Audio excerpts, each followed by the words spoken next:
धन्यवाद में बड़ी पावर है। जब आप थैंक्स करते हो, जितना उसने दिया, जितना उसने किया, और बढ़ करके देगा। आमीन। जब आप उसके लिए थैंक्स नहीं करते हो, जो उसने दिया, उसने किया है, कुड़कुड़ाते हो, तो वो नहीं देता है जो वो देना चाहता है। हालेलुया। तो ये महीना एक धन्यवाद देने का महीना है, एक थैंक्स करने का महीना है परमेश्वर को। हालेलुया। इस उस थैंक्स को जो हमें सिखाते हैं मती, जब आप दो पढ़ते हैं, लिखा है कि कुछ ज्योतिषी, कुछ ज्योतिषी नहीं, वाइस मैन, कुछ बुद्धिमान लोग, लिखा है कि वे पूर्व से, वे यीशु को देखने के लिए आए थे। किस लिए आए थे? ताकि उसको प्रणाम करें, ताकि उसको क्या करें, दंडवत कर सके। हालेलुया। उन्होंने लंबा सफर तय किया। जब वे वहां पे आए, यीशु लगभग 2 साल से ज्यादा का हो चुका था। समझ में आ रहा है? तो एक लंबा सफर वे तय करके आए। किस उद्देश्य से? चंगाई लेने नहीं, छुटकारा लेने के लिए नहीं, जस्ट यीशु को देखने के लिए, ताकि उसको दंडवत कर सके।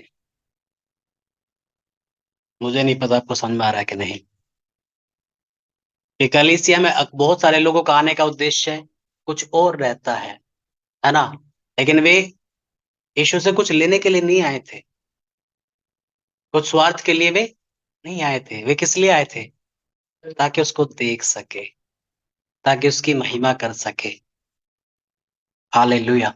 ये एक मंथ है कि अभी जो अभी कुछ लोग अभी आ सकते हैं चर्च में, लेकिन जब हमें आदत होगी ना रजाई में बैठ करके सुनने की, तो क्यों आएंगे? है ना, जब ऑनलाइन है। लेकिन कि जब मुझे मेरे अगुवे ने जब बोला एक बार कि तुझे आ, हर मीटिंग में आ, है ना, तो लगभग हर मीटिंग में जाने का खर्चा 1500 से 2000 था। और एवरी वीक जाना, हर वीक। और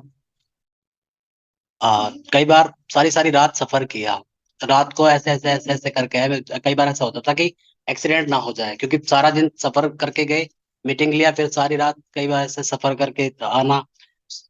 जनवरी के महीने में भयंकर, अभी ही क्या, ठंडक में उधर, और जून की गर्मी में, है ना, जब सड़क भी ऐसे ऐसे, रोटियां बना लो अब तरह सड़क पे ऐसी हो ही रहती है ना। और जस्ट 10-10 12-12 घंटे जाना, 10-10 12-12 घंटे आना। और जस्ट इसलिए है कि ज्योतिषी वे जो बुद्धिमान पुरुष आए थे, वे क्या कहे थे?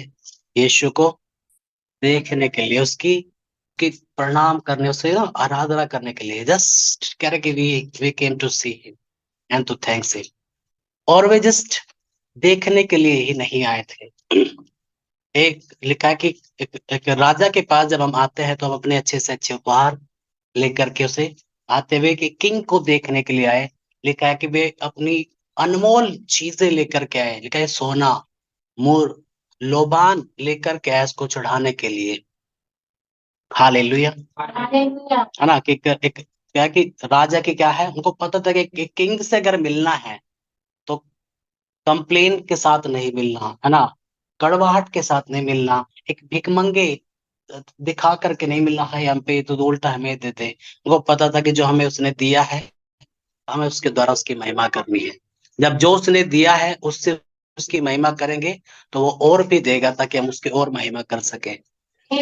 हालेलुया। समझ में आ रहा है? तो एक ये दिसंबर का महीना, कि आप उस किंग को देखने के लिए आए, उसको अपने भेंट चढ़ाने के लिए आए। एक एक पास्टर कह रहे कि मैं बड़ी, अभी वो परमेश्वर के दास हो, कह रहे कि कई बार मैं चर्च में खड़ा होता था, मेरे पास ऑफरिंग नहीं होती थी डालने के लिए।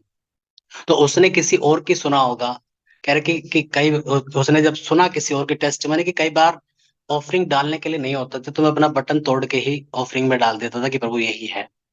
तो कह रहा कि कई बार मेरे पास भी नहीं होता, तो मैंने बटन ही तोड़ करके डाला। और कई बार कि मैं अपने आप को डालता था कि प्रभु और तो कुछ है नहीं, मैं खुद को ही डाल रहा हूँ।